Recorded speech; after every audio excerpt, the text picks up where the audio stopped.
Absolutely. Good morning, Dr. Feagin. My name is Reverend Al Green. I'm currently the MSCS Board Chair representing District 2. My question this morning is, describe a project in which you successfully created and executed opportunities for parents and families to serve as true collaboration for the academic success of students. Do I need to repeat it for you? No, ma'am. Let's ready. Great morning, Board Commissioners and Memphis-Shelby County Schools family that are watching online and those who are in the room. Thank you for the question, Commissioner Green. Parents and giving them the opportunity to be involved overall, but certainly in the academic success of students. As a teacher and forward, I've done that, but I'm going to hone in on my time as a principal in Cleveland. I created Principals, PALs meaning parents, allies, student leaders, leaders and then students. Leaders being those who are in the community and otherwise, city council as well. Facilitated and led mostly by parents, driven by the needs that they demonstrated through survey and through conversations that we had as a staff. And so this was a monthly meeting that we held in collaboration with those who are in the community. We reviewed data. We reviewed the concerns that our students had. We reviewed the interests that were just demonstrated overall in tandem and in alignment with the needs of the school and where we knew we were trying to head in terms of a space of innovation, but also meeting the fundamental needs and basics of our students and families. And so monthly Principals meetings is what I led in Cleveland. And what made this successful is, A, we were able to increase our parent participation.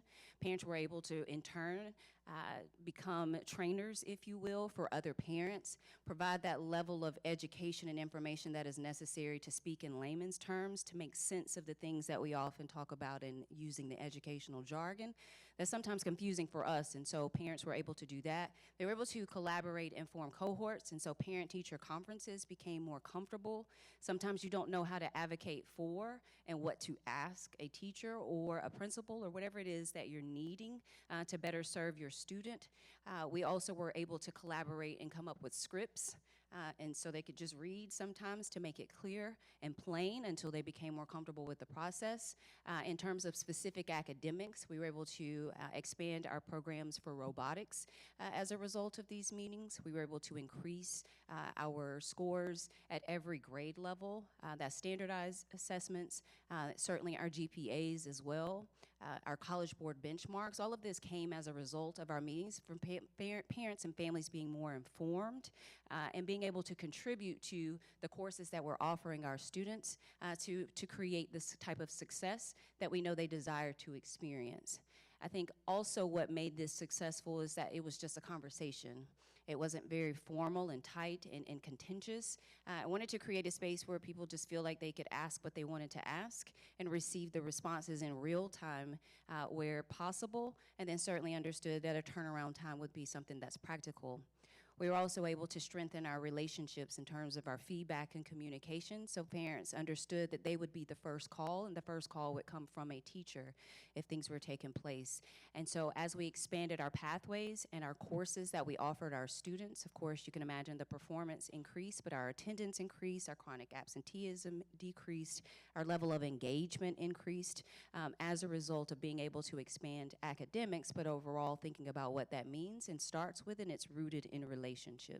So that proved successful for us in Cleveland, and we're able to just kind of model that at the district level by holding that expectations that principals do much of the same across the district so that we can scale the type of strategies that we know work best.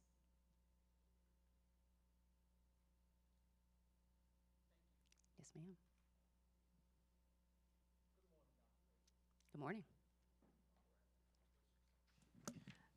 Good morning again, Dr. Feagins. I'm Frank Johnson. I'm over District 7. The question that I have for you is, as you have grown your understanding of Memphis and Shelby County schools, please tell the board the significant threats and challenges facing the system, and what would you do to address them? And what experience do you have? What experience informed your conclusion? Thank you for the question, Commissioner Johnson. Threats and challenges.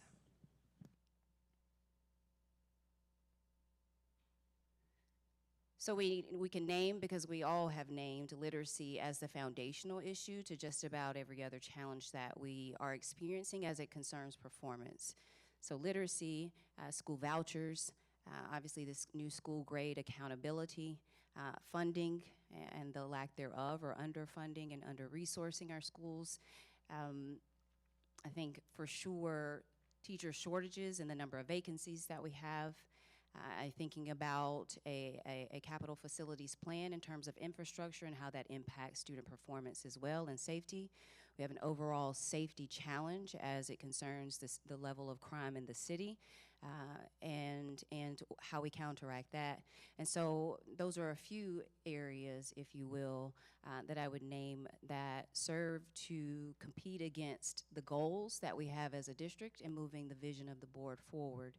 Think in ways that I've been able to support that work in different spaces, specifically is advocating with legislators in terms of funding, but making it very plain about how the funding is utilized. I touched on that just a little bit during our first time, but really being specific about workforce development, and when we think about preparing our students with the skills that they need to become the type of active citizens and positive community contributors that we know we need and that they want to be and serve as.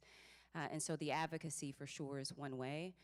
Really taking a look internally, a lot of this is our responsibility in terms of how we maximize what we do have from a funding perspective. When we think about capital facilities plan, that work in Detroit, being able to contribute to that on the other side of COVID, understanding that some of the conversation began prior to that. And I mentioned this with some of the community leaders during our time today and yesterday and last night, being able to speak with many of them who had some sharp questions as well. It's giving it the time that it needs with an understanding that we have to do some things right now and accelerate much of our work. I think that the open feedback loops and being very clear about what we're seeing in our schools, we know that we have some underutilization in terms of enrollment and capacity in our spaces, but we also have some real decisions to make as it concerns the academic programs that we provide in our neighborhood schools, so that students and families choose to stay with the district as well. In terms of morale for vacancies and teachers, had a chance to speak, with several teachers as well. Strengthening our onboarding processes is something they've been able to do. People need to feel supported when they are starting any space, but certainly as a teacher, it's a lonely feeling and it's a helpless one when you don't have anyone to call on and reach out to just have a listening ear, but to provide some critical strategies that you've learned and you can lean on as a veteran teacher. And so strengthen our onboarding practices for sure so that we retain more teachers. I've had a chance to look at the staff retention rate across the district and provided much of the same for you to see just kind of how I look at the data. But looking at it from a holistic approach about all of the moving factors. None of this is isolated or independent of the other. Chronic absenteeism impacts performance. When we think about school vouchers, there's an intellectual exercise and conversation that can be had about how it's being presented as school choice, but the reality is that anything that stands against public education and serves to detract from the funding and the resources that students and staff need, I vehemently oppose. I think that what it does recognize is that it takes money to provide the type of educational experience that every student needs. But school vouchers stands against everything that public education stands for. And as a proud recipient of a public education, prepared to work collectively with the board in terms of how we continue to advocate against the same.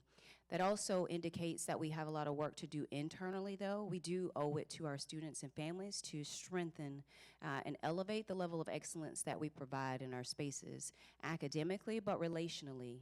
During my time as a candidate, I've taken an opportunity to just call several schools as a layperson to just see how we answer the phone, how are we interacting with individuals overall. That tells me a lot about what the culture and climate looks and feels like in a space.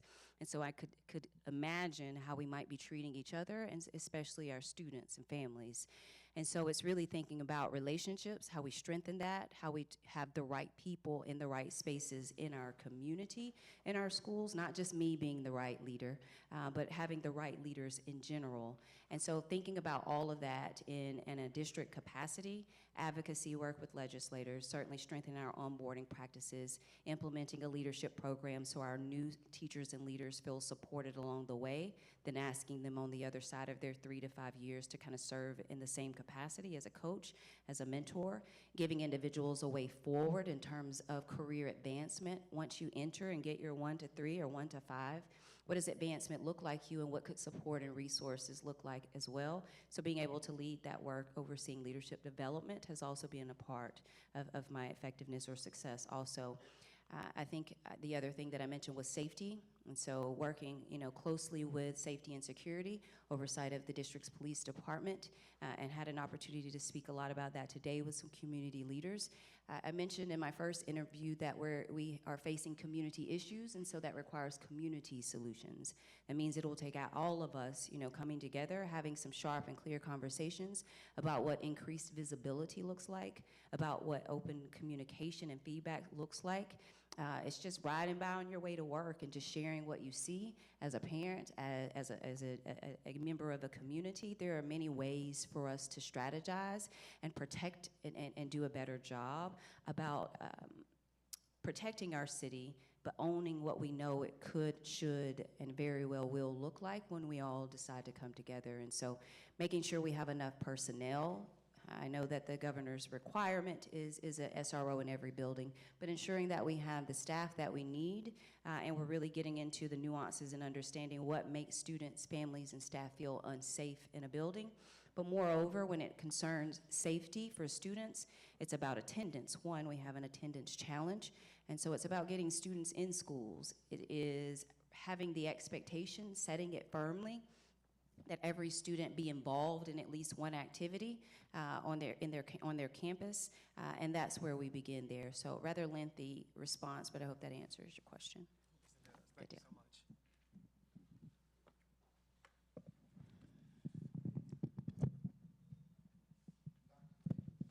Yes, sir. Teachers across the country, teachers have expressed being underpaid and underappreciated. What will you do to retain and grow our teacher talent pool? And if you have any direct experience increasing teachers' retention, please speak to that in your answer. Yes, sir. Thank you for that question, Commissioner Williams. Teacher retention, I hinted on this just a little bit in my previous response, but to expand on it, it is relationships.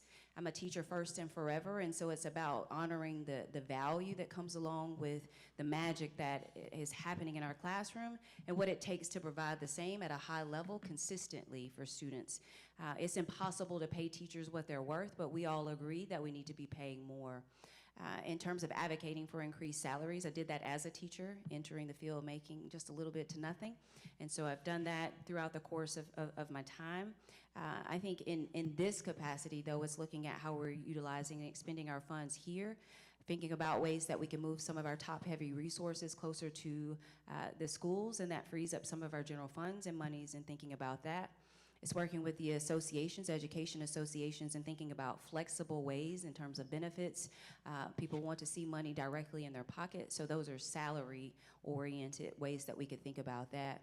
I think, though, it is providing the voice to be not just at the table, but to really contribute to some of our solutions and some of our ways and decisions forward.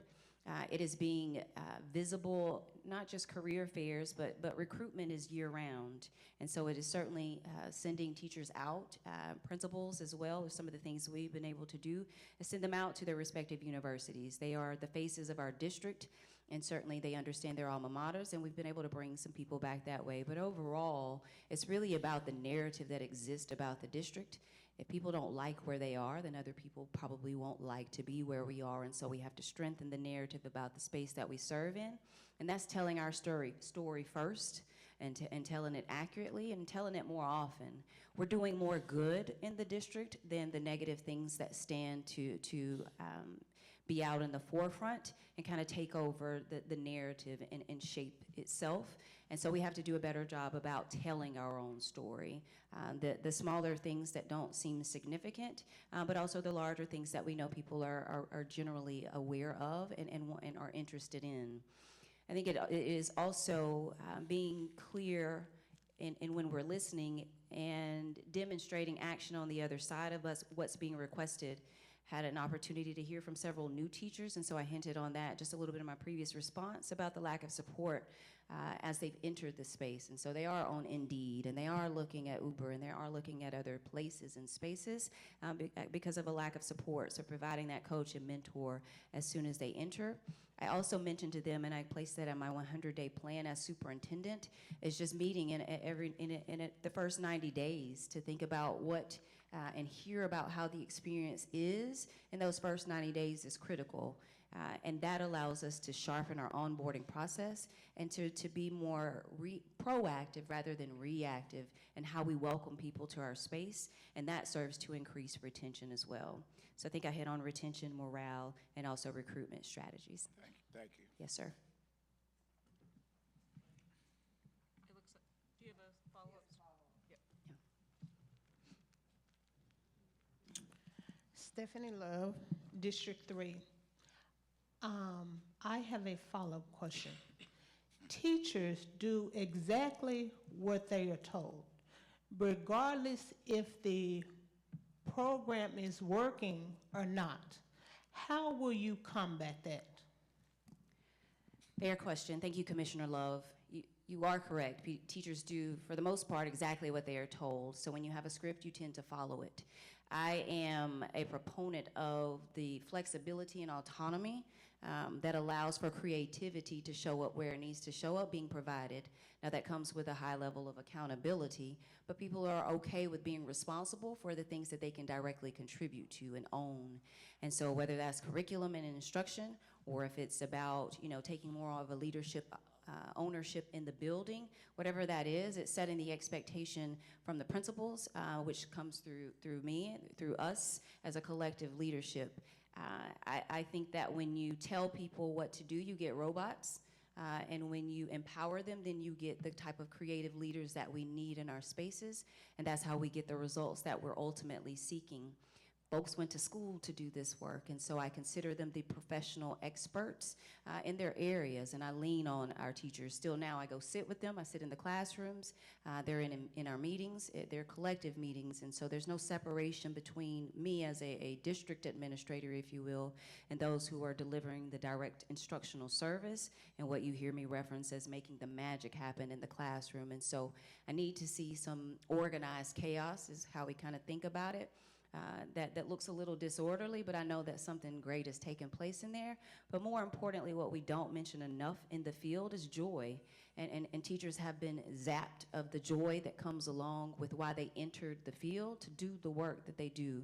It is hard work and it is hard work, so at least let's get some joy into it. And so I'd like to have some conversations and listen a lot more to some of the things that they've shared, which are quite disheartening and concerning, but I'm ready to address as sharply as necessary through a bar of expectation and certainly one of accountability and general visibility that comes through observation.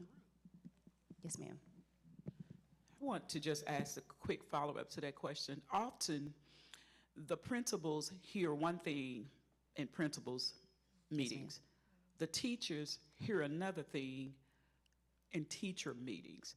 How, as a superintendent, would you help to make that process where all voices are hearing the same thing? Yes, ma'am. Great question. Thank you, Commissioner Green. So you model what you expect. So I have the first meetings for sure. Kind of allow people to understand my language, to understand my energy, to understand a general process in terms of my thinking and leadership style. I am not a micromanager by any means, but I'm very clear about how I say what I say. I think that words matter. And so in that vein that you're asking the question, you heard me mention a script for parents earlier. Sometimes I type down what I need to be said, so we're saying the exact same thing. I typically give a one-pager, so if in doubt, you forgot what I said, then it is here for you in plain language to refer to at your convenience so that we're sharing and saying the same thing at all times. It's also relationships, so that if you say something different, somebody's going to share it back and let me know.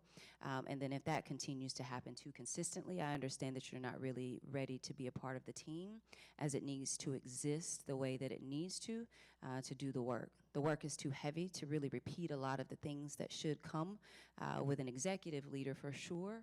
And so I don't do a great job at repeating the same things, certainly when we have something that we need to get through quickly and clearly. And so communication, for me, it needs to be sharp. And so I kind of counteract that through our interview process. Every interview for me has included a video that you submit. I want to see how you present to people. I want to see how you understand and interpret the prompts and how you deliver the same. And so we kind of, mitigate that on the front end. But if we need to address a thing, I'm okay with having conversations. We can be coached up, or respectfully, we can be coached out. Yes, ma'am. Good morning. We've got 8 more minutes. It's still morning. Great morning. Amber Hewitt Garcia, District 8. In your materials, you shared that in your current role in Detroit, the high school graduation rates increased to 87% in 87% of schools, achieved double-digit growth in 9 schools, and attained 100% graduation rate at 1 school within a year of using a paid academic recovery monitor role. Please tell us about your specific role in implementing, executing, and/or monitoring this work leading to the increased graduation rates. Sure. Thank you for that question, Commissioner Hewitt Garcia. So as the organizer, the developer, the individual behind the thinking for the plan, I own it all in terms from the ground up and everything in between. So I mentioned last time that the district experienced its first graduation rate increase as a result of that work in nearly a decade. And so before me, it had not happened since 2016 or so. And we're looking at a back-to-back rate, which is hard to do as well in terms of an increase. What that looks like is I like to give my best thinking first and then allow the team to kind of push that, challenge that, strengthen that, if you will, with their best thinking as well. And then we present that to the individuals who have to lead the work or who will be most impacted by the work. So that's normally a small group of, in terms of having a conversation so they can share this is not going to work, or yes, this is something that I think we can chase collectively, because if the people aren't willing to do the work and they can't see the vision, then I can't do it by myself. And so we need to go back to the table. And so that was the process and my thinking behind how we got the work done in Detroit. And that's how I proceeded. So my best thinking in a plan, it was a 1-pager at first, and it was aligned to our evaluation, if you will, for teachers and principals. So there's nothing that we're doing that is independent of the vision that the board has set, that the superintendent has set, and we all know that we're moving in accordance with the same. After we agreed that this was the best way forward, I monitored the data. I provided the data to the team and to our principals, much like I did for you in your nice little folders here. Provided that data to them like that. Yes, so it could overwhelm them at first, but more importantly, so that they know I know what's happening in the schools from an objective stance, from something that's measurable in terms of numbers, allowing them to give me the anecdotal data and the stories behind why those numbers exist, so that we can think about the resources that need to be targeted per school, whether that was personnel, whether that was additional mentors, or if we need to work with our partners a little more about specific resources that need to be dedicated to their respective school. And so we had those conversations as well. After I monitored the data for about a month or so every day, that spreadsheet changes as often as the data changes in the system each day. I did that for about a month and realized we were going nowhere real fast. And so we revamped the plan and put a little bit more fire under the seats of our principals and our teachers and those who were pushing the work. After the 3-month mark, we noticed that we had improved our on-track rate of our students by about 20%, which meant we were heading in the right direction. With about 4 months remaining in the year, I realized we weren't going to quite make the 70%, and so I created Operation Graduation. That was just a quick little video that I put together to honor the fact that, yes, we all experienced and endured COVID, And the issues that we had were exacerbated by the pandemic, but we still have great work to do. So 2 things are possible. And through that, I challenged them through the next 13 weeks to compete against each other, to improve the number of students who decreased their credit recovery courses, which is how we were able to do that work. So I purchased a trophy, and I rotated that trophy each week through to the school teams who put in the work. The work was heavy, and so that was the least that we could do, was to celebrate and acknowledge that the work was happening each week as we approached this overarching goal. At the conclusion of 13 weeks, we had hit our 70%, and that was about a month before we had concluded school, and so we knew that it really reached the minimum goal of 70%. The academic credit recovery monitors, I placed those at schools that had the highest percentage of credit recovery numbers, and so that wasn't every school, that was just me looking at the data to determine where that would be best positioned. And so they benefited greatly from that. That in terms was, for lack of better words, a glorified babysitter. That was somebody that would call little Marie and just let her know she wasn't making any progress and we needed her to do some work. I sent bundt cakes. I did whatever we needed to do to make the work fun, because that's not fun work. I also didn't want kids to feel like because they were so far behind that it was impossible. I also wanted to recognize the deeper work done by professional school counselors, because they pushed a lot of this, and so any particular supports that we could provide, I wanted to be able to provide that. And I wanted to champion the work that could be done when you set high expectations, and so honoring that with principals and assistant principals as well.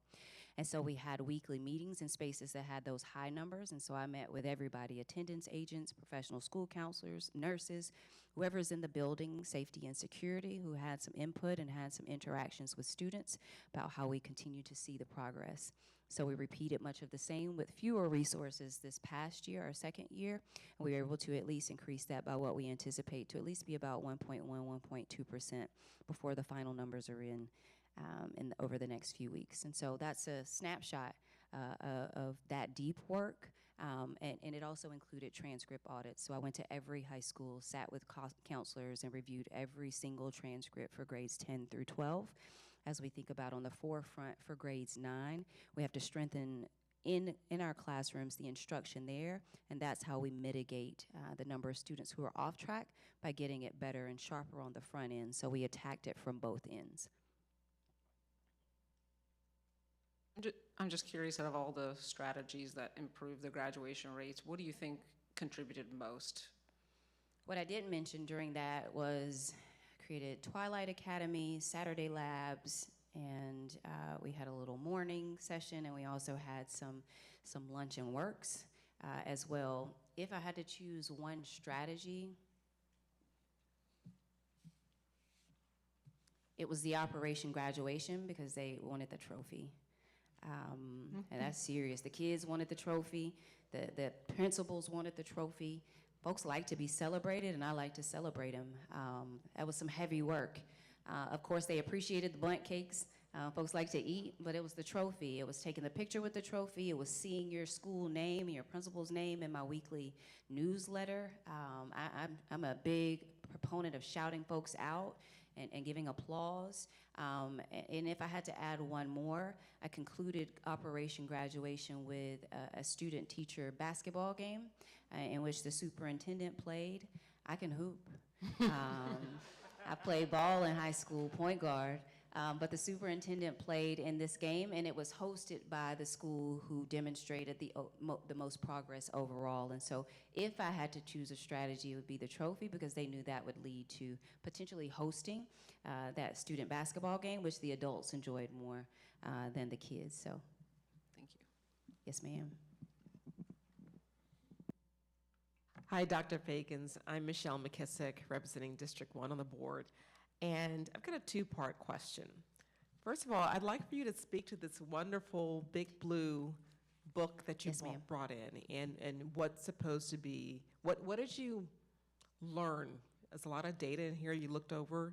Tell us a little bit about that. And also, I want you to weave into it the heart and soul of who you are a little bit, and how will you establish and maintain a culture of hope among not only the MSCS community, our families here and educators, but also the greater Memphis community. Ooh. Because as you know, I mean, this is a large urban district. You're very familiar with that. And there are a lot of challenges, but there's a lot of good. But so how do you go? How do you take all this amazing data, but then get that heart and soul to connect with that community that we really can be just top tier in all of our schools? Outstanding question. Thank you, Commissioner McKissick, for allowing me to dig in a little deeper into who I am as a leader and the thought process behind this, because it wasn't just a little book to give to you with just a lot of numbers. One, I think it's important to know that I'm very intentional from my thought process about people, but also about how we move forward collectively. I'm not afraid to set a big, ambitious vision and hold on to that thing by myself until other people can come along and see the reality and possibility of the same. I think when I put this together, I mentioned during the first interview that I mentioned spreadsheets. I mentioned looking at the data a lot, and then you saw results, but you couldn't really tell how we got to that. And so this came into play because when we think about funding, ESSER dollars, school vouchers, how we really just lean into all of the competing factors that stand against us as we think about excellence for Memphis-Shelby County schools. And so that first sheet that you see is overall just a big picture. What does every school look like with these new grades that have been assigned? And I do say signed until I can get in and see how we arrived there. I don't know that they were quite earned yet because it's a letter grade. And so they were assigned, designated by the state in terms of the limited criteria that exist in those indicators. And so just a broad picture for those who can't see it, it's just by commissioner. And it has the school letter grade. And so that just lets me see the district at whole and allows you to do the same. I think when we're thinking about conversations with the community, this is easy to see and understand. It's easy to review by school and by letter grade. And what you can surmise from that is pretty much, up to you to run where you'd like to go until we can put some meat to it. I think when you think about your respective districts, and I love that we own our districts here. It's my district. I love it. And so what I've given to you is a look at your respective district, and you can see the same, but you can see a lot more data in terms of I've looked at chronic absenteeism. I looked at staff retention rates. I looked at discipline rates. I looked at per pupil expenditures. And to give it a fair review, I looked at the per pupil expenditures prior to COVID with the understanding of where we are, so this to have a more accurate picture of how we spend our money and where we allocate the funds. And so that I used there is from the 2019-2020 year without any extras that could be at play. I took a look at the number of students, and I went back and reviewed the capital facilities plan from 2015 or 16, I think it was, every page. I think it was like 200 plus pages, because I wanted to see the utilization and where these numbers stand in terms of the number of students that we have enrolled in each building and the capacity, if you will, of each building as we think about capital facilities work. I also included the city in terms of how it's referenced by Memphians, Hollywood and East Midtown and things of that nature, because I wanted to get an idea of how we spend money by zip code and by area as well, and how that plays into what we're seeing in absences, what we see in behavioral challenges, what we see in the number of staff that we've been able to retain, but mostly that we have not been able to, and how that plays into where we might have an over-concentration of a certain level of student. And by that, I've looked at the number of economically disadvantaged students, the number of students who are identified as special education, the number of students who are identified as emergent bilinguals. I looked at that only by the F schools in terms of providing data here, but I looked at it across the board to see how we're servicing our individual groups of students and families as well. And I also included whether schools were in ASD or iZone, how we've classified them here, and what that work has attempted to look like over the course of the few years, and how that may or may not have impacted any growth that could have been experienced by school. I thought it's important as we think about charter as well, and I included those because wherever a student is, I think that excellence should be there as well, regardless of the designation of the school. And so being able to have collaborative conversations with charter authorizers and charter leaders, the same way I would have with any other school leader, I think is incredibly important that I be aware of and knowledgeable of the data that exists before having the conversation. I think it's important to arrive to any conversation as informed as possible to sharpen the effectiveness of the dialogue so that we walk away with solutions rather than let's have one more conversation if it's not necessary, if it's unnecessary. I also took a look at graduation rates, certainly for our high schools, and how some of them did not align with the school grades. I took a look at the grade levels that are served at respective schools and where merging and has been communicated about taking place and what that might look like and how that might impact what's happening here. But what I can't see is culture, can't see climate, I can't see interactions and relationships, but this gives me the numbers and it tells a lot about blind spots. And so although it doesn't tell the story, it lets me know where to sharpen my questions so that we can have the right conversation and so that we can talk more about resources and solutions rather than what is and what isn't, because these don't lie for the most part. These are the numbers that are provided, and so let's work from here and expand and cascade outward. I think in terms of who I am as a leader, you know, people respect organized folks and folks who respect their spaces enough to know as much as you can about it without being included. And so as I've been able to have conversations over the past few days with members of the community and teachers and principals and assistant principals and showing up at White Station and attending the basketball game and having some conversations with some family members and listening, they can tell that I at least have a general concept about neighborhoods and spaces as well.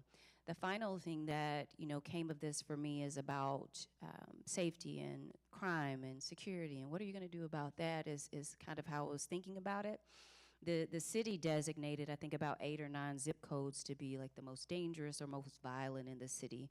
And so I thought it was incredibly important to take a look at that as well by just those zip codes and seeing which schools are in those respective spaces. And it makes a lot of sense as I look at the discipline rate, as I look at the chronic absenteeism rate, kind of paints the picture as well.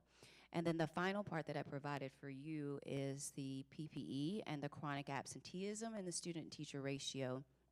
So when I look at the sum of the PPE by area, when we're advocating for more funds or when you're speaking for your respective districts, we need more money for Melrose or we need more money for Snowden. It is easy to say we need more money until you look at the amount of money that we're already spending. So the question becomes, let's sharpen how we're using the money that we have. How are we maximizing those dollars, understanding that we could always use more.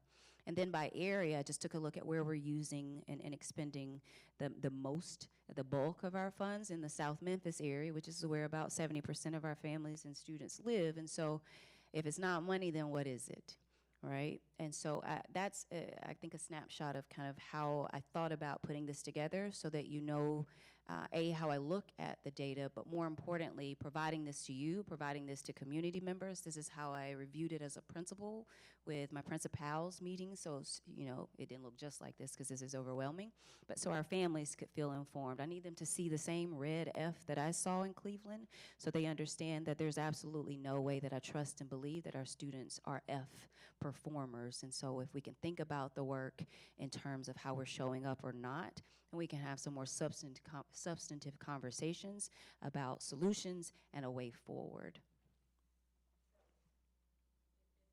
If I just may ask for a little more clarity on how do you believe that you can establish and maintain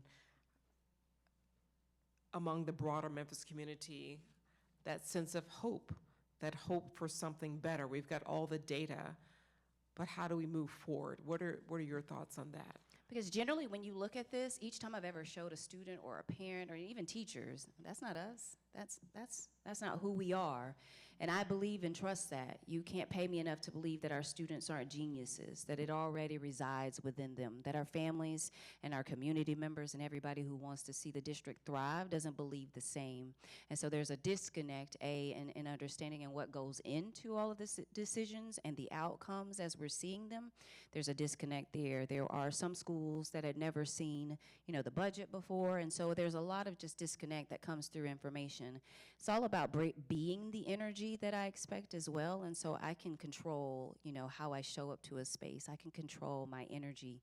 And when I think about what hope means, it starts with me. It starts with how I speak about who we can be and who we are and the level of excellence that exists to come about when we work more together and think more collaboratively. There are a lot of resources available, and all of us together can tap into that quicker, and we can scale achievement and what we're providing to all of our families in every neighborhood so that every student and family feels like their school is the best school, that you haven't been relegated and subjected to a space because of where you live, or because you don't have the transportation to go across the way, or because here you couldn't get into an optional school.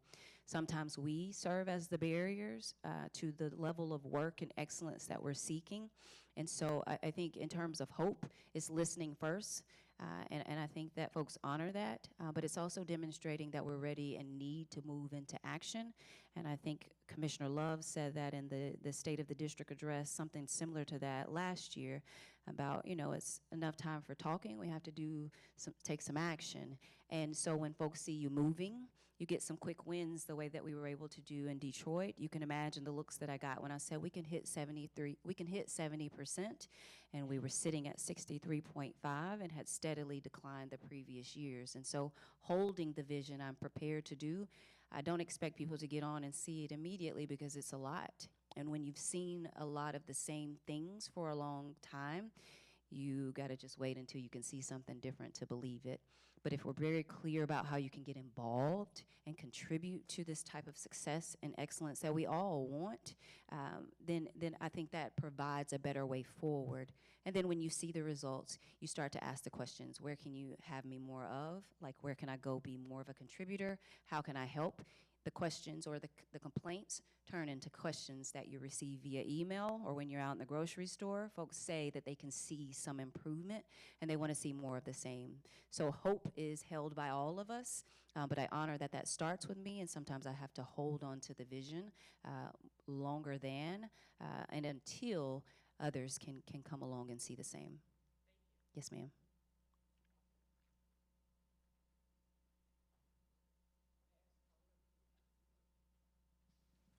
I just wanted to kind of have a follow-up question to Commissioner McKissick.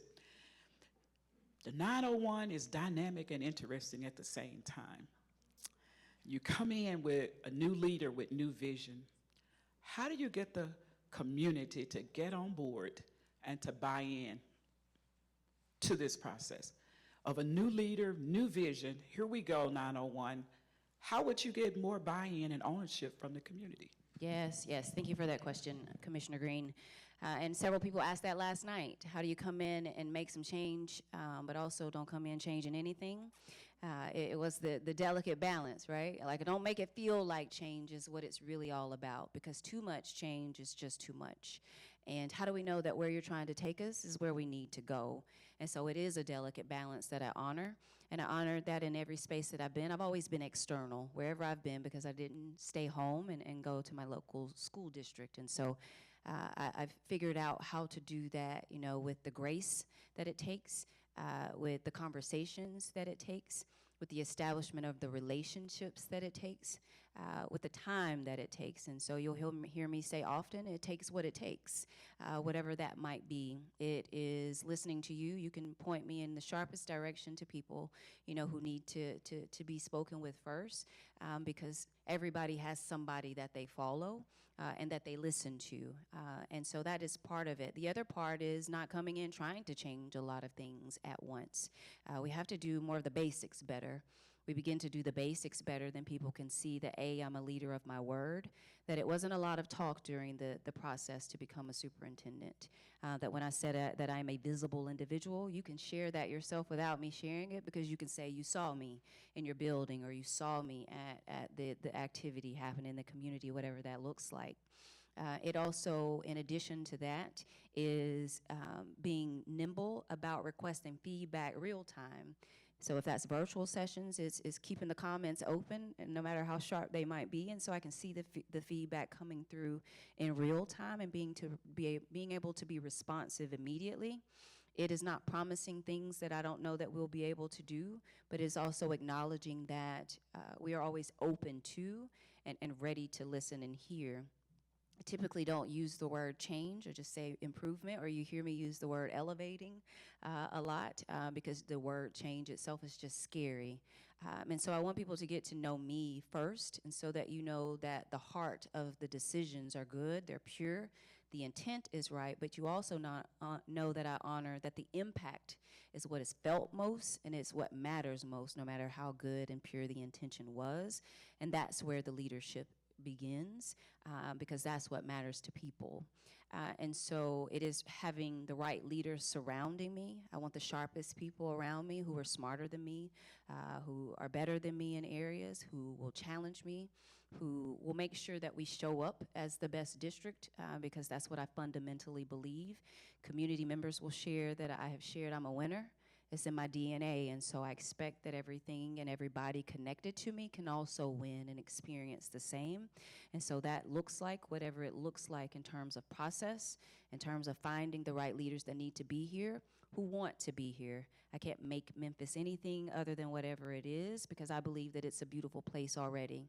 As we took the district tour yesterday, I was filled with excitement and optimism, and nothing less than that, and that's not just words. Challenges excite me. Figuring out how we leave something better than it was before we arrived excites me. And so that is the heavy work that folks often run away from, but it costs something to be excellent. And so it will take some shifts, but it doesn't have to take a shift or improvement in everything at the same time. So it's being very clear and very strategic about prioritizing where we get our maximum, outcomes from, and then building on that. And so you heard me mention the basics first. We have some fundamental things that we got to get together first as we think about moving into a space of innovation. But there are also some things we don't have time to wait for, and so we have to get after very quickly. And so I also honor that I will ruffle a few feathers, and some folks will feel uncomfortable, and that's okay, because it's for the good of kids. Thank you. I'm glad to hear that challenges excite you, because this question may make it hard to contain your seating. The next superintendent that comes to Memphis-Shelby County Schools will inherit close to a $2 billion budget. And it's been great hearing your philosophy, your ethos about K-12 education, but I really would like to spend a few minutes just drilling down on the specifics. And when we look at a budget of $2 billion, we'd like for you to give an example of a budget that you've had to manage directly, if you have one. And in that example, talk to us about responsibilities, tough decisions that you've had to make, particularly around budget cuts.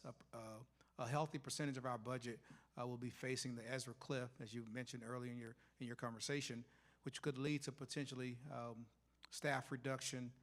We've talked a lot about infrastructure, so you're talking about facility closure and/or consolidation. Our principals and our teachers are hearing this conversation. I love the part about accountability, but let's talk about some of the things that you've done that people here in the 901 will know that you will come in day one ready to hit the ground running.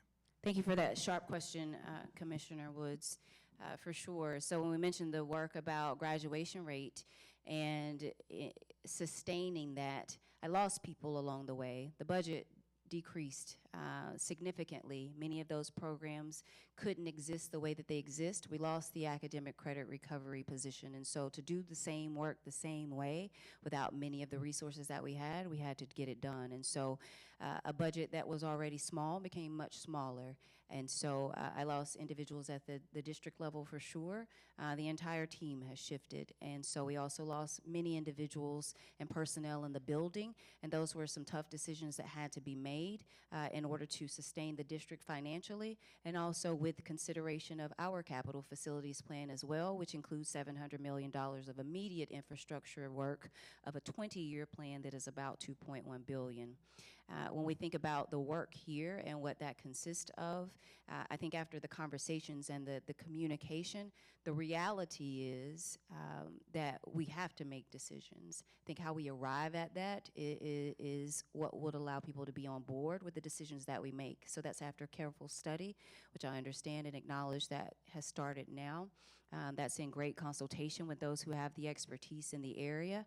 But in the work that I've led now, and even as a principal, as we were shutting down a school and opening another one that would look considerably different, I've had cuts everywhere that I've been. And so not afraid of that. I think I honor the conversation that has to take place, though, so no one feels like we are pulling the wool over their eyes and doing a thing that we said we were not going to do, and then we did it behind closed doors or without giving it the time that it takes to ensure understanding. And so whether that's facilities, whether that's looking at extra dollars, whether that's looking at personnel, I take a look at those things before we start cutting programs, because you cut a program, it impacts a family, and one family being disrupted is probably one too many families for me in terms of what's healthy. I think in terms of looking at personnel, we have a pretty bloated up top central office here, so taking a look at that and thinking about how we redeploy the resources closer to where the service and the delivery of service is taking place, and that's in our schools and our classrooms. And so we were able to do the same there as well. I've moved some leaders as well. We've combined some programs, certainly.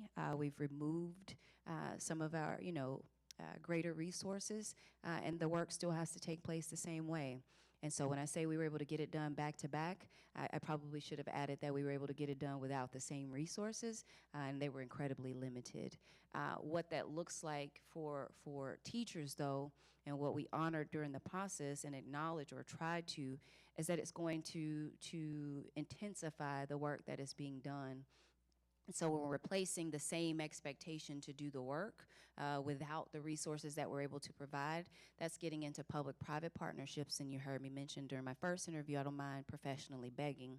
And so that allowed me to use some monies a different way that weren't necessarily tied up in our general funds and what had to be utilized and spread out across the district. So really leaning on our partners, and you heard me say being very clear about how we're going to use this money. And being able to garner some additional funds to kind of supplement some of the work that needed to take place as well. Thank you for that. And the only follow-up with that is that any direct experience of managing budgets, I want to be consistent with all Yes. candidates. In the largest budget you think you've had to manage? A moving budget, and so I had a budget of a couple million, and then the additional funds that were added to that probably bloated it a lot because I asked for additional funds to make summer school happen the way that I thought that it needed to happen to get to the outcomes that we needed. And so that cost an additional several million as well. So we're talking about several million just for high school space, for summer school spending, for graduation rate outcomes. But when we think about expanding pathways and things of that nature, all that starts to kind of spill over into different departments that I don't necessarily manage myself, although I might manage some of the decisions that are typically trying to be made. And so worked a lot with a little, and then worked a lot with a little more, and pinching the pennies to put it all together to get some good work done for kids. And so several $1 million in terms of budget. I do understand the $2.1 billion budget here, and so let's just honor the elephant that might be in the room. How do you think you're going to address a $2.1 billion budget when you've only had, access to a couple million? It's tougher to do a lot of work with a little money than it is with more money, but it's being very clear about looking at what we're receiving and knowing exactly where every dollar is being spent. It's those accountability measures that I mentioned earlier. It's having an ongoing review and looking at it myself, as well as in addition to with the team. It is holding leaders accountable for where we're expending our money and where we might be wasting it. And so I heard a principal, Dr. Williams, I think, mentioned the other day, you're giving the keys to a $2.1 billion car to someone. And so I want to make sure he knows and everyone else knows, just don't leave me alone in the car, one. But two, just understand I'm ready to take great care of it and spend it the way that it needs to be spent to get the results that we need for our students and families, and also advocate for additional funds as well. Thank you for that. Yes, sir. I'd like to ask a follow-up on that. Good afternoon, Dr. Feagin, Mauricio Calvo. So I apologize that I'm not there. And I also know that I'm bleeding a little bit here, so I apologize. My nose looks like that. If I can make it worse if I start cleaning it right now. I wanted to ask you. You have mentioned a couple of times during your comments this morning about the district being top heavy, and this is in light of the conversation with budget reductions, and that could be very true. And so I'm not asking you to say a specific position or person that you will cut off, but do you have some general ideas on how you go about that? Because that is something that happens in large districts, in large corporations. Suddenly we have too many people supervising too many people. What approach would you take about coming in and looking at the top, as you have alluded a couple of times? Well, good afternoon, Commissioner Calvo. I hope you are okay. Thank you for the I am question. fine, thanks. I think so, and it wasn't important for me at all to look at names. I just looked at organizational structure. I'm all about efficiency, and so where we have more layers kind of thwarts and impedes the work and the flow and the process of providing what we need in an expeditious way to our schools in terms of the resources that they need to make the work happen.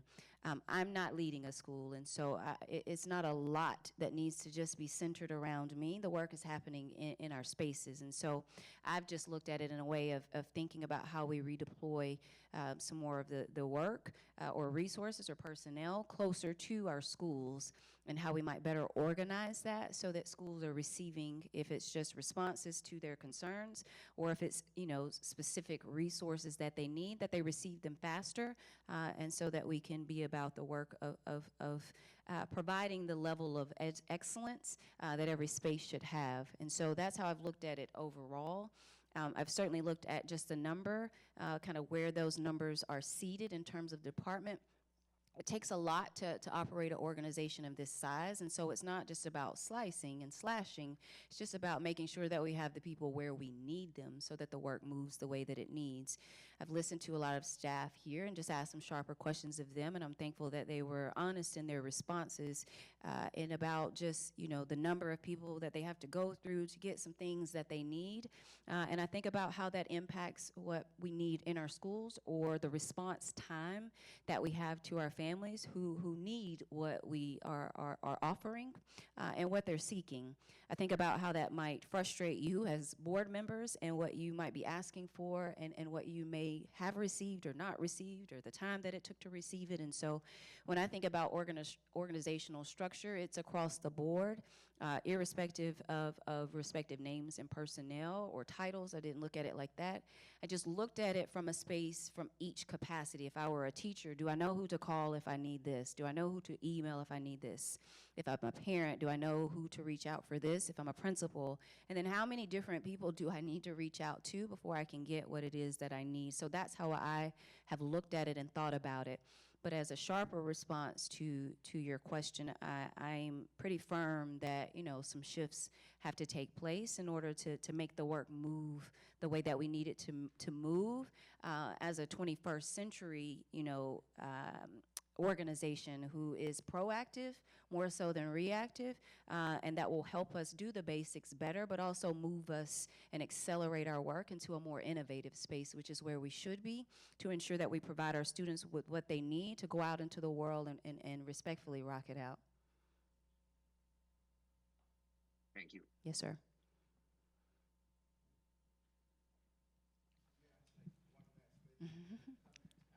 If there are no follow-up questions, I'll go ahead and ask my question. Have helped us a lot if you had titled these communities in their correct vernacular. The Whitehaven is not listed here. You listed here as South Downtown. There is no such community in this city. I said, what is listed for Whitehaven High School, and that is that it is in South Downtown, is what the list says. That's not what we're about today. Come on. Let's Thank you, Commissioner Williams. concentrate I honor on that. what- I received your feedback. I think I took the zip codes and the names directly from the article written from Whitehaven's the, not even in here as a community. It's okay, it's okay. No. It's an easy fix. Yes, sir. Mr. Calvo, Commissioner Calvo, did you have something you were saying? Thank you, Commissioner Coleman. So I'll follow up with no follow up. I'll go with my question. And Dr. Franklin, you mentioned a couple of times as well, very so on the conversation about facilities. Hold on, Mr. and, Calvo. you know, Mr. Calvo, hold on. I want her to have I want Dr. Feagins to get your full question, okay? We're gonna, Okay, sure. we're gonna start over with respect to you being the person that's speaking, with Dr. Feagins having to listen to you. Thank you. Now you can start. Apologies, sometimes because I'm not in the room, I don't see everything that is happening. So, yeah, Dr. Fagan, you mentioned a couple of times your conversations about facilities. As you are very well aware, this body passed a unanimous resolution a few months ago to engage in a comprehensive facilities plan. So obviously, as a result of that, whenever the plan is completed, we're still in the very early stages. That could result in some school closures, consolidations, and school buildings. As you know, we have a $500 million deferred maintenance, and we have many schools that are beyond their expected life, but you know that they're already. My question to you is, have you had any direct experience dealing with these type of situations where we have to make these tough choices about schools, closures, consolidations, or reuses?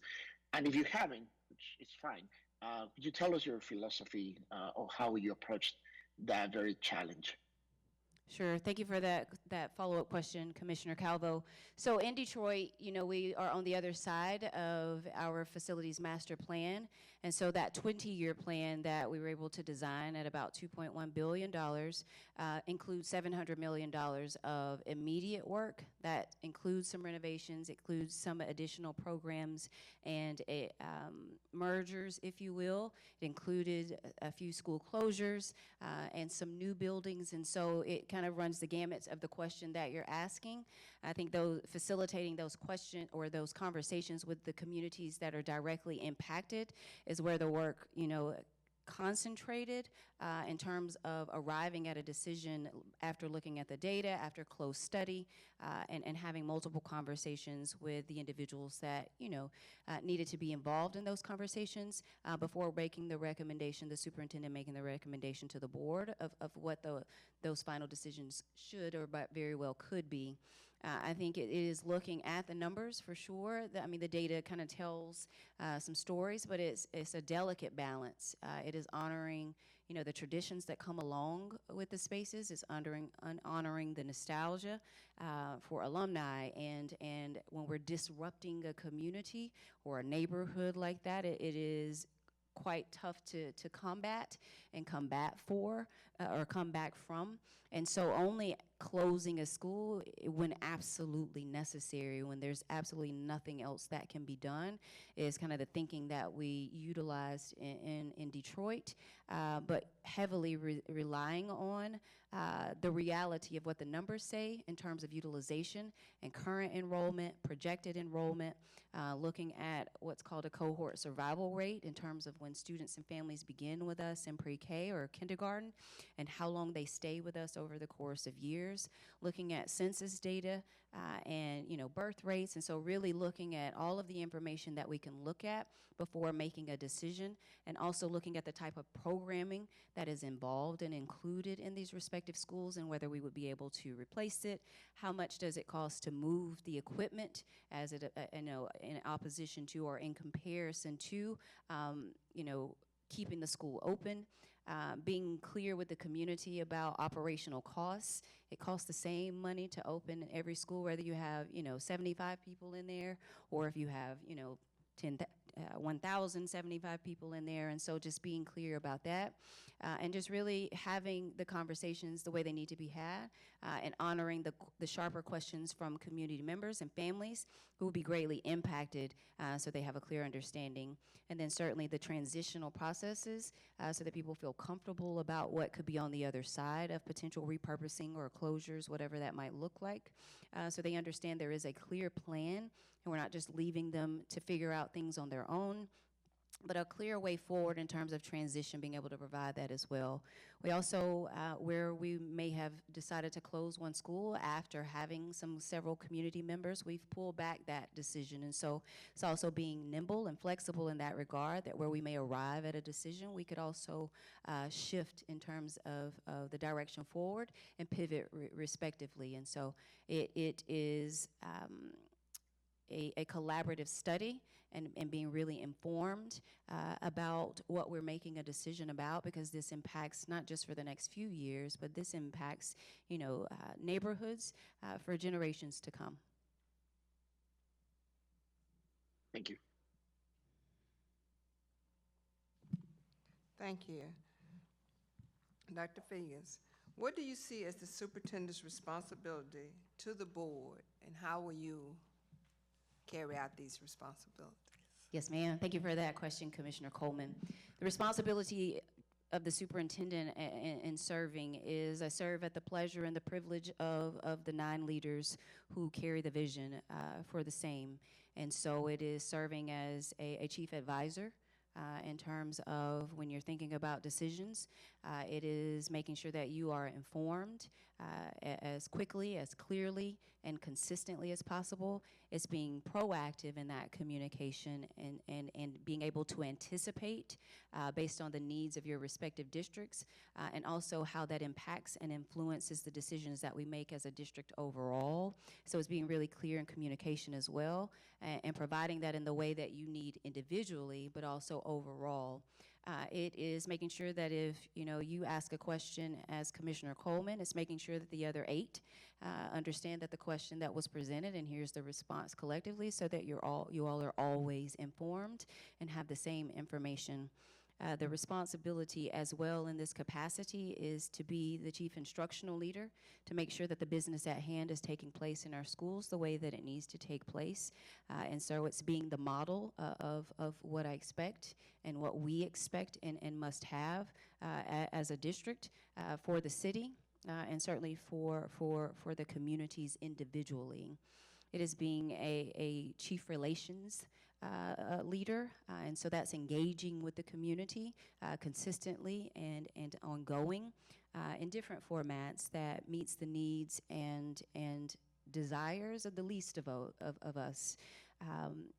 Making sure that I own, my shortcomings and where I will miss the mark. And being ready to honor the critical feedback that is provided.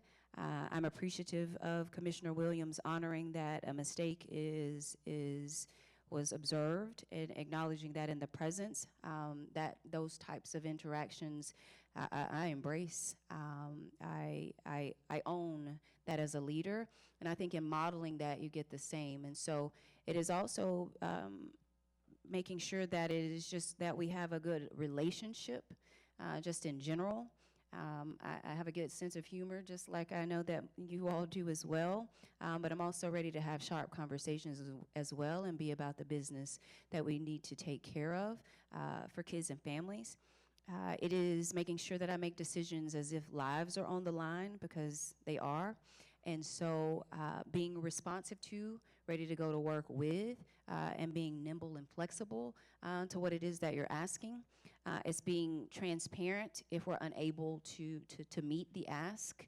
I don't deal well with excuses, but I do deal well with being honest and forward, so that you have what you need to have, and you have a clear turnaround in terms of time and where that information might be provided, or whatever the ask might be, so that we're always having a shared language and that we are in alignment. You hear me, or may have heard me talk a lot in terms of team. I think that we are a team of 10 with 9 different personalities and asks and visions and concerns, but one shared goal and purpose. And that's to be able to answer that good question: how are the kids? The kids are well.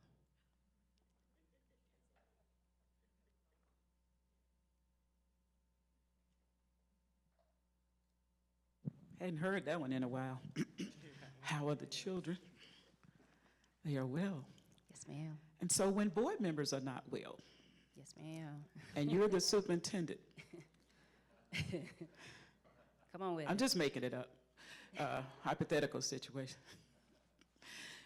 So I'll just say Love and I, because we love each other. So Love and I are having this major disagreement, and we're not able to resolve it. And so I want to bring you into it, because you're the superintendent. Walk me through how you would handle that situation. I think if there is a disconnect between the information that you all are using to arrive at, whatever your respective conclusion is, then I want to just speak to the facts. I typically don't get in between any person and their conflicts unless I can be a mediator with a very unbiased view and approach. I believe there's a way to have good dialogue and healthy conversation, and I don't know that that's always absent of conflict, right? You got to get at it the way you can get at it, and sometimes there's a little friction because we're all fighting for the same things, and so where I can provide the facts, I provide the facts to sharpen the type of decision that you all are thinking about and trying to make where you may be in conflict. But in terms of personally, I don't dwell in drama. But I do make sure that we are all on the same page, because when we all go out into the community, whether individually or collectively, they only see the board and the superintendent. And so to make sure that we're all on the same page, I'll listen all day. That's the professional school counselor in me.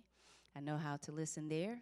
And I provide whatever whatever I can provide to make sure that the two of you walk in love and in peace for the good of the whole, which is the ultimate goal and purpose.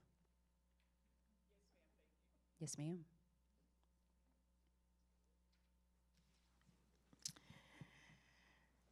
Stephanie Love, District 3. How will you keep the board informed and engaged on issues, needs, and academic success and operation of the school system? I'd like to add parents and the board. Sure. Thank you for that question, Commissioner Love. I'll start with parents, families, caregivers. So those are those consistent meetings and conversations that are available overall for the district, but also getting into some schools and hosting them, in neighborhoods as well, as determined to be necessary by what I'm seeing or by what I'm hearing. But the consistent meetings for sure that always take place regardless of what's taking place or not. Being responsive to emails that are received as well. I don't think that the superintendent is excluded from responding to written communication. It's just making sure that I have the information that I need to respond accurately. and in a timely manner, communicating through all platforms. I think I mentioned a little bit about this in the first interview in terms of social media where practical, but just making sure that we have the information everywhere that it could possibly be. Typically takes 3 to 5 times before an individual sees the information and before they can before they receive it and can process it, and be able to show up and ask questions and be able to get some additional feedback as well. For you as board members, is those weekly or Friday, emails that come from the superintendent's office that give you updates about critical information, specific areas, what we may know that's coming down the pipeline through policy or whatever that might be, specific hot spots or points that need to be underscored for you just in case you're receiving questions or could receive questions. For me, it's about giving you information so that you can always feel informed and armed just in case, and you can operate from a more proactive space, but certainly you can have the information that you need if you have some real-time questions. It's having those huddles with you, small groups, and being able to answer some sharp questions for you before we get into board sessions or anything that's public. Being able to answer as many questions, for you beforehand so that you have information to make an informed decision that's representative of the district, but also your respective neighborhoods and districts that you oversee or represent. And additional ways that you might deem appropriate as well after having those individual meetings with you, if selected to cross over to the other side here, and honoring those individual requests as well, so that you have the information, whether it is about potential solutions or it is about what we're thinking about doing. It's about making sure that you have the information first and talking through it with you about some thinking that's being shared, about potential decisions that's made, about personnel, any type of changes that could potentially be coming, what type of pushback you might receive, or where we might need to advocate some more and be more of a firm stance in spaces. And so just honoring that with some consistent measures for sure, and then being flexible to have conversations as you need, as I call to check in, or certainly as you call because there's a different type of check-in. I have a follow-up question. Yes, ma'am. How will you engage the board on issues that come to your arrival that you didn't know about? But let me rephrase that question.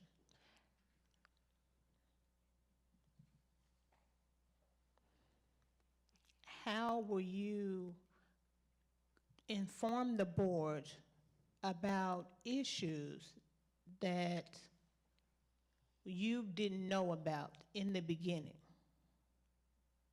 How will you inform the board? About issues that I didn't know about in the beginning? Yeah. Okay. Own it, one, I wasn't informed, I didn't know. That could have been as a result of just not knowing what I didn't know, not knowing which questions to ask, owning that. But that's having conversations with the current team and really figuring out as much as I can as possible, as quickly as possible. That's listening to the many individuals that have had the opportunity to meet during the time of this process over these past 2 days.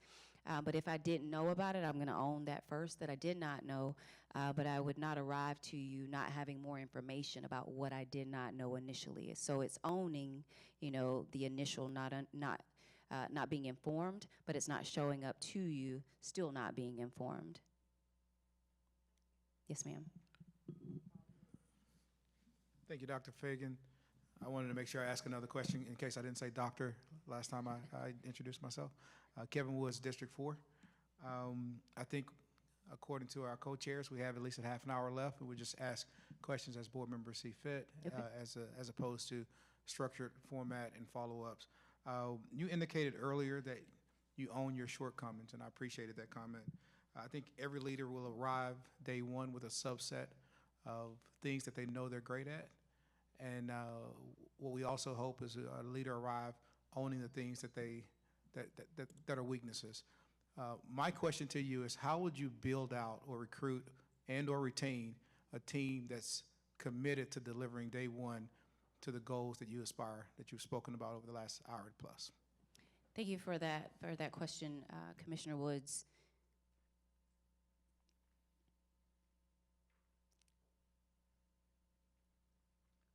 building out a team starts with honoring where my gaps would be and where my blind spots would be. And so making sure I hire and recruit and bring on board people who are sharper in those areas. It is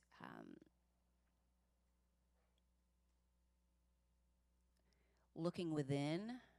We have some sharp talent that is within that just needs to be tapped into, and providing the opportunity there. But it's being very clear about expectations. I don't waver from expectations. I set them high, and then we become the type of people that we need to become to provide that level of work. It is providing the support and the tools that are necessary as well, but just being very clear about the work that exists as it exists in Memphis and making sure we have people who want to do it that way here.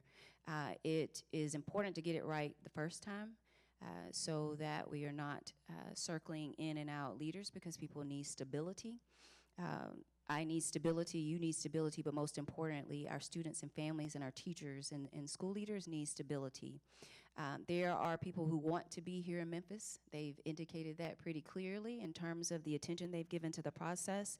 People that I have no idea about who have reached out about the energy that they can see. And so it's about being the right energy as well and having a clear vision that is honoring the work and what you've set forth and being very clear about accomplishing the same, ensuring that we understand that that happens through the leaders. It is about having leaders who are ready to be clear communicators, effective relationship builders, and so it's understanding what we value collectively and making sure that shows up in our leaders as well. It's about leaders who are ready to do the hard work, though, and be out in schools and not be connected to and situated in offices, and being what I call chair workers, and ready to go be visible, and so that we can move from a space of basics and fundamentals to one of innovation.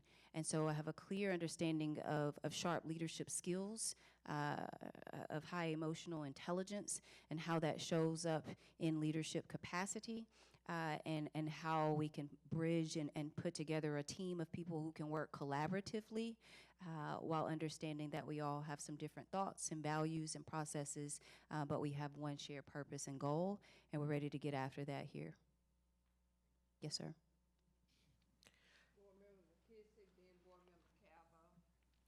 Dr. Feagins, as you know, literacy is top of mind at districts all across the country. Here in the state of Tennessee, you know, we have our new literacy law and third grade retention law.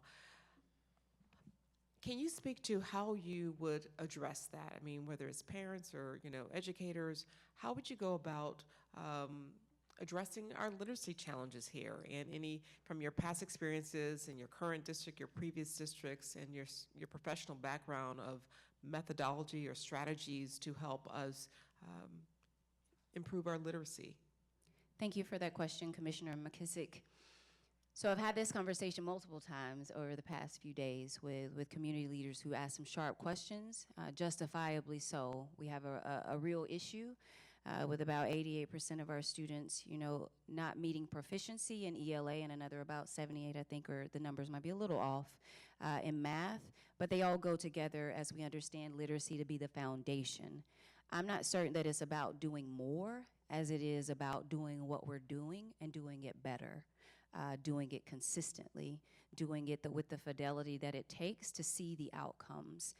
We can't intervention our way through to excellence and school improvement. And so the approaches that I see just from an external view and without being on the inside, we have the right approach. We have the right understanding in terms of understanding the science of reading and the research that exists around it all and the fundamentals that come along with that. I would have to see what's happening in our classrooms directly for myself, hear what's happening and being told and provided in terms of the immediate feedback that's being provided to our leaders, our teachers, as well as our school leaders. I would have to see much of that for myself to see if we have the same shared language. Do we have enough resources where we are? Students mentioned in the superintendent search survey that they need access to books. And so if kids are saying they need books and we don't have books, that's a fundamental problem that we need to address immediately. as we move and continue to think about 21st century learning, everything can't happen on a computer. Kids need things they can touch and that are tangible, and teachers need resources as well. And so it's having conversations with teachers and figuring out what's the disconnect as well, what's working and what's not. But it's also making sure that parents and families and caregivers understand their role and that we're sharing this information in a way that could be easily understood. We get lost in the jargon that is thrown and tossed around in education very easily, and so to make sure they understand it clearly. We also know that showing up and performing in third grade, although a snapshot in time, and that's a story for a different day, we also know that you don't just not know how to read in third grade. That takes place before, and it shows up well before a student is in third grade. And so that's doing a better job in our pre-K, actually our birth.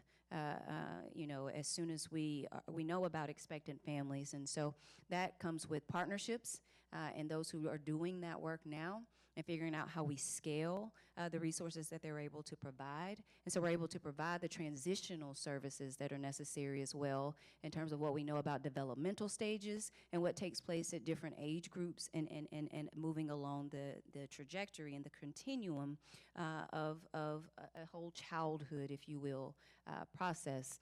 That's providing a kinder academy for students and families who are moving from pre-K to kindergarten. Each transitional phase comes along with it a different set of challenges, and so it's keeping our connection to our families so they don't get lost in the gap. Certainly that is tutoring, high dosage tutoring, and what we know that to work, although it's a little mixed results in terms of effectiveness, but when it's done well, it has given us some sharper results than we're able to receive alone. But it's making sure that teachers are trained and developed according to their need. And so there's training that happens overall that every person needs. But then there's a type of training that you would need individually, that I would need individually in order to sharpen my craft and be a better deliverer of the service in the classroom. More importantly, it's about students and making sure they understand what's at stake. Just put it plainly how I put it to my students as a principal, anytime you get the opportunity to make your name look great, whatever that is, you make sure you show up and do that. And so that was what I first offered as principal, and we moved 1% just immediately because as I shared with them, you can't pay me to believe that you are underperformers, that we are an F school. And so the same with our staff, I know that we are better. And so we started from that baseline, but making sure that students understand when they receive, the outcomes and the iReady reports, what does this even mean to me as a student? And more importantly, what do I need to do? Do I need to read more books? Is it the type of book that I'm reading? Am I thinking that I have an understanding of it, then I really don't. It's a lot that goes into literacy that is beyond just intervention and adding more programs. It's about time, talent, and protecting the same. And so we have instructional time, but I want to know, is it being protected? That's from general announcements on the PA. That's from, mama coming checking out in the middle of the day, and so it's protecting the time that exists for instruction to take place as well. That is maximizing time in terms of scheduling and making sure that we're giving the time that we need for the services that need to be provided, the additional services that need to be provided in terms of double blocking courses so that students have more time to demonstrate and have access to the repetition that it takes to learn how to be fluent and understand the vocabulary that you need to learn. Making sure they have access to the complex texts that are necessary to review. And so I don't know that it's more about doing something more than what we're doing as it is about doing the things and the basics better. And it is starting with our teachers, making sure they feel like the work that they do is valued and that they are valued and valuable. And so having their voices as well, they'll be able to tell me what's missing. and more so, how do we move forward quickly, and who's doing it well in many of our buildings, and we can use them to scale some of our practices that we know are effective across the district. Continuing that along the way is how we strengthen it from the beginning, or from the front end. In terms of interventions, though, and getting in the middle, we lose a lot of our students in our middle grades, and so it's tough as a middle school student.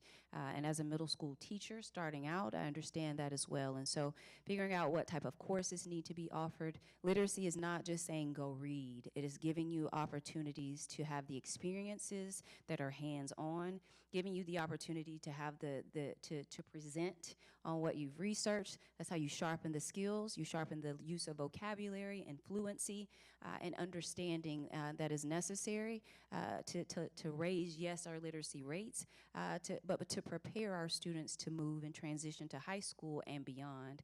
In our high school level, it's doing much of the same, but we have a little more flexibility and room in how we get that done. But the later, you go into the trajectory of the experience, the harder it becomes to kind of shore up some of those skills. And so we will not intervention our way through, but we understand that we have to do some interventions, but we have to do a better job of what's happening immediately in the classroom to shore up some of those skills that are happening in our younger grade levels, so that we push more of our students through who are ready. I think we don't talk about it a lot, but I would like for every student to have access to learning a second language. The research supports that students who have access to learning a second language, it strengthens their literacy at an accelerated way. I'd also like to see students to be able to graduate, bilingual, multilingual, in spaces where it's not often served. And so that will require expanding our global footprints and being able to bring more leaders in who are bilingual, or providing the resources necessary to our leaders here who are interested in becoming or attaining their bilingual certification. And so there's a lot to be done in terms of the literacy space as we think about it from an education and information space, making sure everyone understands the language. It is also making sure the tools and resources are provided, and then certainly doing those things well with a space of monitoring and observation. Yes, ma'am.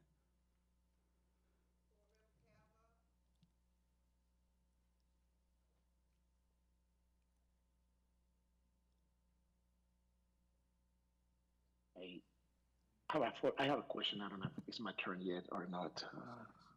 Yes, it's your Okay, turn. Thank you. Thank you, Ms. Coleman. Yeah, thank you for mentioning that.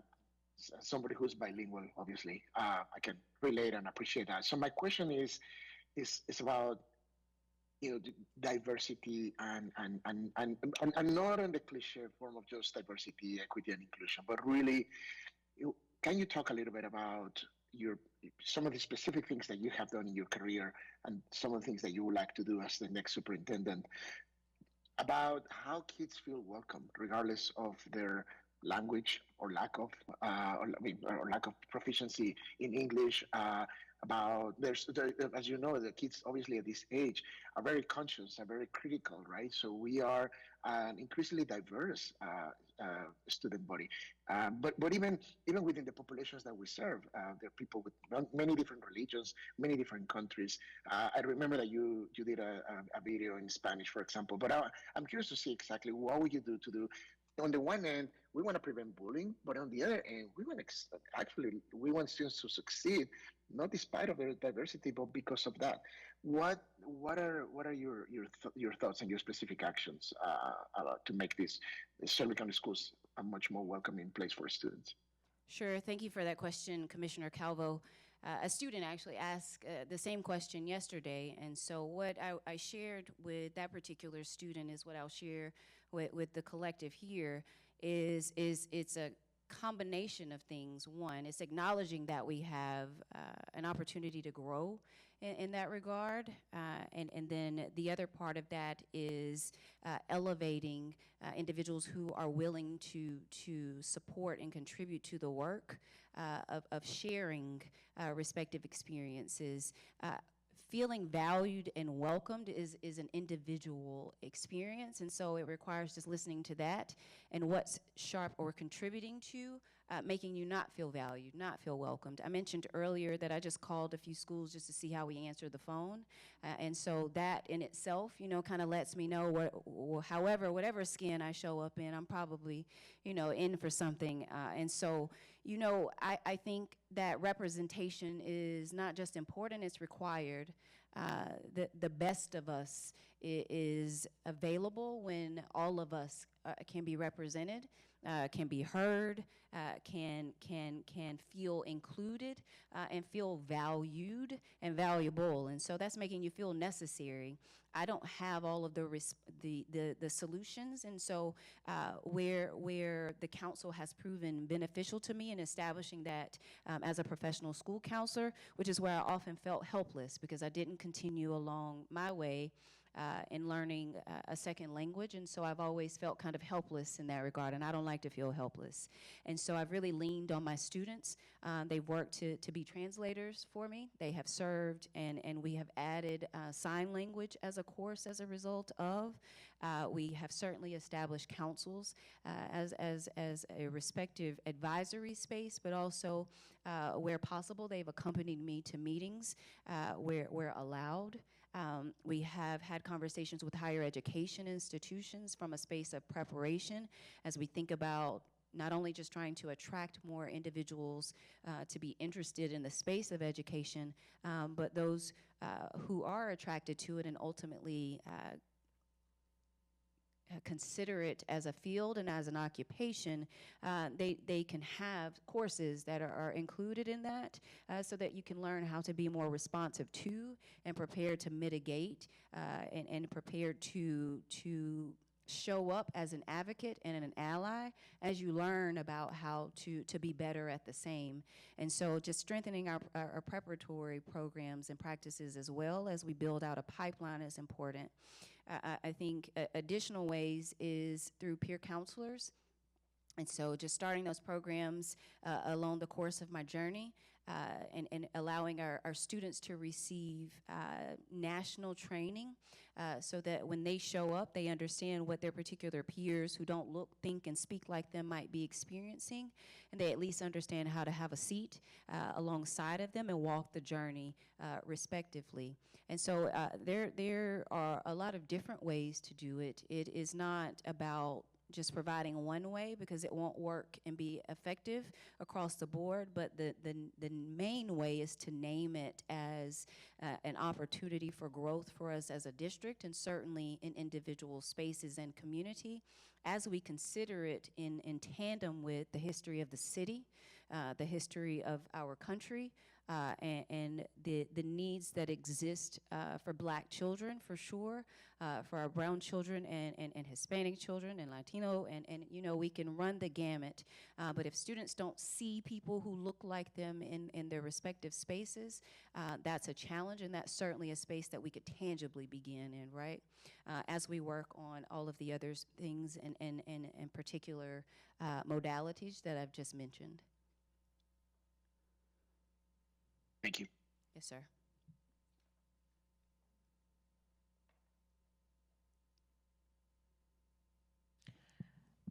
Stephanie Love, District 3. My question is about mental health. How will you address mental health with the kids and adults in the district? Thank you for that question, Commissioner Love. Had some conversations today about the same. We generally know that some adverse experiences are carried along the way by our students and families, but COVID served to intensify and exacerbate the same. I shared with my staff as a principal when COVID at the onset that I'm not sure that we're prepared for the other side of what this will look like for all of us, but certainly our students as we think about trauma and its impact on the brain, on performance, on conversations, the extensive isolation that came as a result of that, in addition to what already was taking place and what we know some of our students and families see and experience in our communities and our city. And so it's making sure that we have the the accurate number of personnel, because I know it exists already in terms of professional school counselors, social workers, nurses, school psychologists, having the accurate number. And I'm thinking about that in terms of ratio, because we can have people there, but it's quite difficult to serve 350 people or 450 people if it's just you and those 450 that you're responsible for. So thinking about the load and the management that comes along with that, I'd like to have some conversations with our counselors and with the respective personnel that I just mentioned to see what the work looks like right now in terms of working conditions. Where are we meeting the mark and where are we falling short? Like to understand more about our third-party vendors, where those more intense needs exist and we have to push out to get additional support. We do a lot of that in Detroit and making sure of the same. Surveying our students and anyone who meets this particular threshold, we automatically have the conversation with them about seeking and experiencing what additional supports could look like. And so that looks differently in every school, but overall it's just making sure that it's given the attention that it needs, or we will continue to see much of the same results that we have because there is no high performance with a psyche and a nervous system that is unstable, that is off, that is unhealthy, without the physiological needs being met, and how all of that together comes at play. And so looking at how we're allocating resources right now, and then looking at how we might be able to shift that, but after some conversations with the individuals themselves. I have a follow-up question. Yes, ma'am.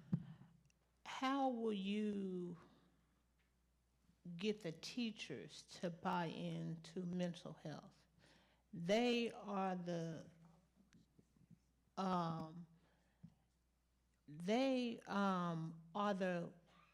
recipients of the kids. How will you get them to follow mental health procedures and recognizing that they have mental health issues? Thank you for that follow-up question, Commissioner Love. So in Cleveland, how I was able to do that is providing the training first, and before the official training came, taking the actual ACE or a mimicked version of the ACE test. And so you understand that we too have trauma that we carry, and we add and carry that with us into the classroom and into our schools and respective spaces wherever we are. And so that was the foundation of it, is just owning and honoring that we also are having some experiences of our own, and there's some opportunities for us to do some individual healing as well, and what could that work look like. We have to take care of people in general. If you take excellent care of teachers, they'll take care of kids as well. And so demonstrating a genuine concern and in my thinking and in our actions about taking care of teachers first. And then from that, we provided the training about how trauma shows up in the classroom and what to do respectively, who to call. Sometimes you have to skip a few calls when it's severe, honoring students who lift the red folder, because the red folder means I need to go see the counselor, whatever that looks like and how that shows up in your school, honoring that and being nimble to the same. But it starts with in infusing that into the classroom, and we've been thinking about it, we as a country, I would say, in terms of trauma being thrown into the conversation as more of like a buzzword, rather than when kids and people show up, there's an element of challenge that shows up with me, all of us. And so not separating social emotional learning from the instruction that's taking place in class. Knowing a kid by name is easy to do. That it starts there. Honoring flexible seating is easy to do. That contributes to social emotional learning. It's not a separate space in terms of thinking about the mental well-being and the joy that individuals should experience, even on their worst days. I still should feel like there's some hope, and that I'm surrounded by people who want me to have a good experience as well. So it's conversation, it's training, it's acknowledging that we have a gap, it's in general relationships, building in our respective spaces and holding the expectation of the same. And then it is providing the practical and tangible resources in terms of where we can, additional personnel. We may have some personnel in certain spaces and we can shift just based on enrollment numbers. So just really taking a look at it from a holistic approach while getting into the nuances of the same. Yes, ma'am. Reverend Al Green, District 2. Memphis is unique. We have 2 teacher unions in Memphis.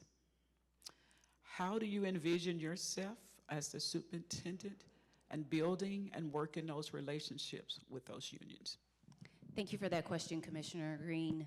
I had the opportunity to speak with the leader of one and then a representative of a separate one. And what I shared with both is the desire is to have collective conversations, collaborative conversations, and as I included in my 100-day plan, an ongoing cadence of the same. So it's already understood that we have designated time to have conversations about whatever the concerns are, whatever potential solutions are, as we think more forward about being more proactive and not reactive. But some general concerns were shared that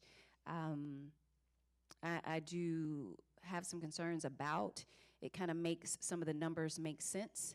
It makes the retention and the turnover make sense, if you will, in what we're seeing in our buildings. But having those conversations is not an option for me. Having certainly an open door, but an open phone, just reach out.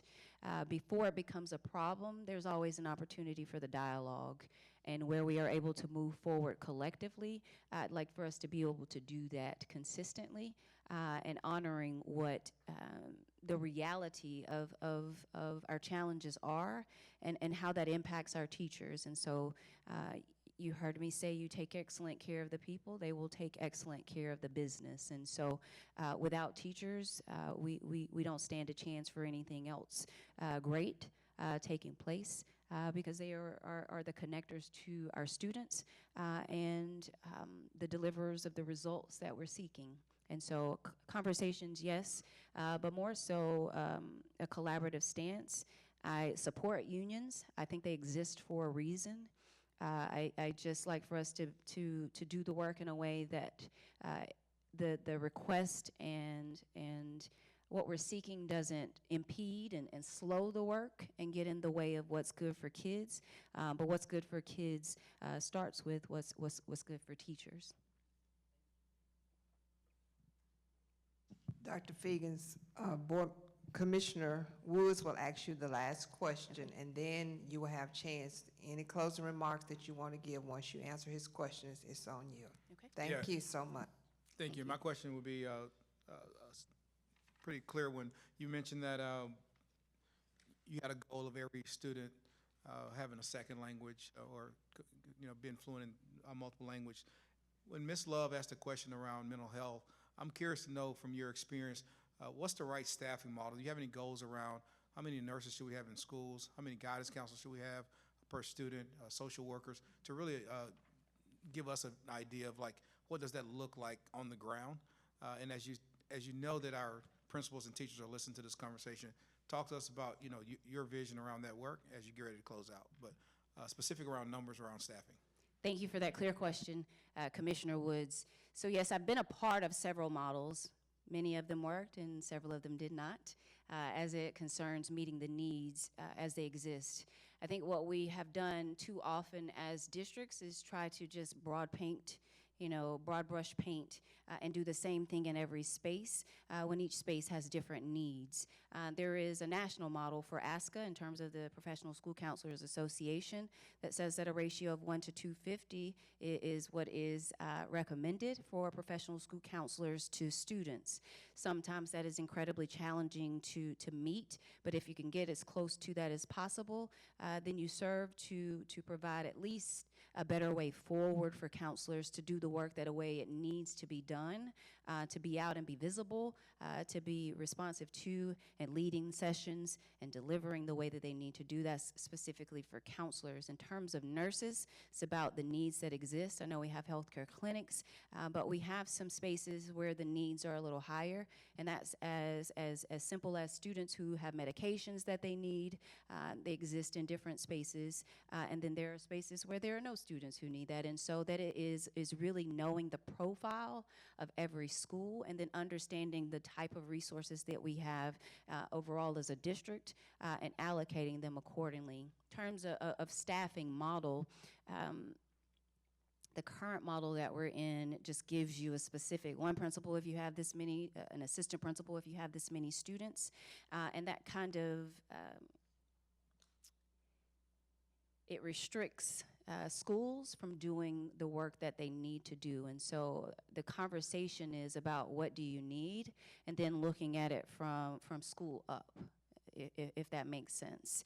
But there are national recommendations that have been proven to work, and we can get as close to those models as possible, then we're in good shape. Understanding that the resources have to be allocated to the spaces where the highest needs are.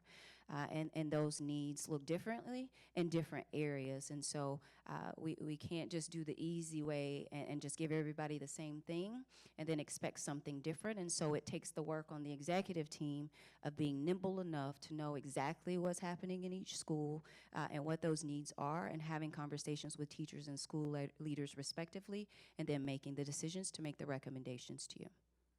You're welcome. All right.